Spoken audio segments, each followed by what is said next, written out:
This is Isabel Taylor. She was 16 years of age when she took her own life. Fear porn contributed to this lovely girl's suicide. She talked often to her parents about how the world was going to end in 2012, and after her death it was discovered she'd accessed dozens of websites and videos devoted to an apocalypse. The most recent article that she'd read before killing herself was about sunspots and what would happen to the earth if it all went badly wrong. This is Lynn Benedetto, a 47-year-old mother from California who in 2011 attempted to kill her 2 young daughters and then herself because she'd been fooled into believing that the world was about to be thrown into an apocalypse. I have no photograph of T.R.O.L.L, a 16-year-old girl from central India who in 2008 took her own life by ingesting poison. She'd been watching locally produced TV programs that conveyed that the Large Hadron Collider at CERN, when started up, would cause the earth to crack and we would all perish. Indian TV channels had held various discussions in the days leading up to the Large Hadron Collider being turned on, all predicting doomsday scenarios. Clinical psychologist Nadia Masand had told the BBC later that some of the TV coverage had been irresponsible and that this fear-mongering coverage could have had a very adverse effect on emotionally weak people. Australia, 2005. Teenager Tasman McKee began to learn about peak oil theory, reading the words of the absolute worst doommongers on the subject, and becoming part of doomsday forums and mailing lists. He eventually believed that there was nothing but bleakness and despair in the future. He became obsessed with it. He disappeared to a remote area, and his body was eventually found 2 months later in December 2006. He had taken his own life and had left a suicide note. Additionally, in his final emails to friends and family, he had mentioned the websites he was reading, and it was absolutely clear that this material contributed to his ending his own life. Let's bring it up to date now. This is 15-year-old Ella. Her photo is pixelated because neither she, nor her parents, nor I wish to identify her to the public.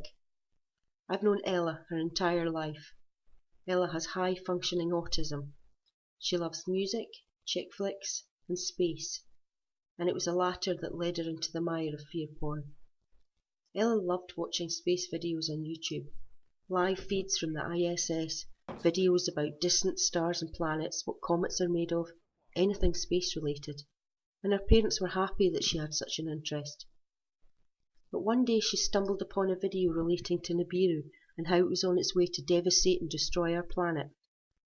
Intrigued, Ella clicked onto related videos, believing everything that she was hearing, not realizing that the vast majority of what she was watching was downright lies and not scientific in the slightest. See, Ella believes that people tell the truth. Everything is black and white to Ella. She started to become withdrawn and sad. Her parents were thankfully quick to notice this and asked what was wrong. She told them the things she'd seen and heard, explained that the end of the world was coming very soon, and that maybe it would be better if she could just go to sleep and die now because she was scared that when the end came it might hurt, and that she didn't want to see her family suffer. Her parents asked her to show them the YouTube videos she'd been watching, and they were horrified at the material Ella had subjected herself to, and even more horrified that YouTube allowed such absolute lies, fear and brainwashing for profit. Luckily, Ella believes her parents would never allow anything bad to happen to her, and in time, with gentle persuasion and counter-argument, they managed to convince her that it was all fiction, and that she had no reason to be scared or fearful or want to die. Ella's mum sent me an email with links to some of the videos. Let's just say it was the usual suspects, mostly the larger channels, the ones most convincing to the vulnerable. In turn, I emailed her mum some links back to suitable videos that logically showed how wrong and deceitful these fearmongers are. This helped with Ella's recovery.